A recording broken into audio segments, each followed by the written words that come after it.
We spoke just a short time ago with a Parliament member from Afghanistan, some call the bravest woman in the country. Malalai Joya defies countless death threats to openly criticize warlords and push for true democracy. It's been wonderful that Malalai Joya has been able to make many stops in the Boston area, and we felt it was important to have something right here in Dorchester. We in Dorchester People for Peace have been organizing against the war in Afghanistan for 8 years now. I'm sure if they do not stop this war crime, do not leave voluntarily, they will face more with resistance of my people, and as long as they are there, they have this kind of tragic drama. They want to, through this tragic drama, give legitimacy to their puppet regime. I was born in Afghanistan, and we moved in the United States in 1989.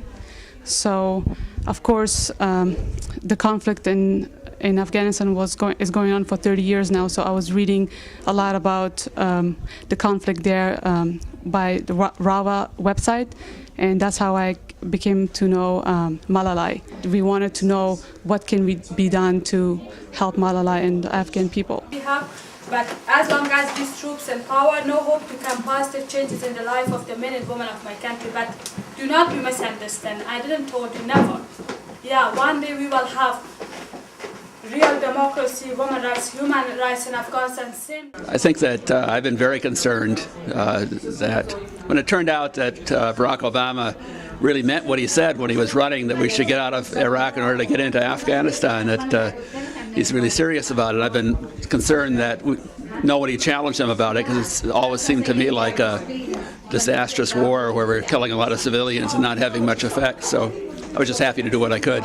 You know, it's always a little nerve-wracking when you have an opinion about something that's going on in another country, but you don't really know anything about it. You know, you haven't been there, haven't heard much direct evidence. So it's really nice to have somebody come directly from that country who knows what's going on. I came to be here today because I'm an Iraq veteran, and I worked with a group called Iraq Veterans Against the War for quite a while. I thought it was what every American needs to hear about our involvement. What made you decide to write the book? But the sorrows and pain of my people reflect in this book. While I believe that books is not enough to write about the deep tragedy of my country, especially the 30-year war. So on behalf of War Generation, I wrote this book, and hopefully it will help to open the eyes and mind of democratic-minded, freedom-loving people around the world, as we need the helping hand of them for this prolonged and risky struggle. And especially that mainstream media as well is still betraying the truth, and my country, in a war country like Afghanistan, is still the first casualty is the truth.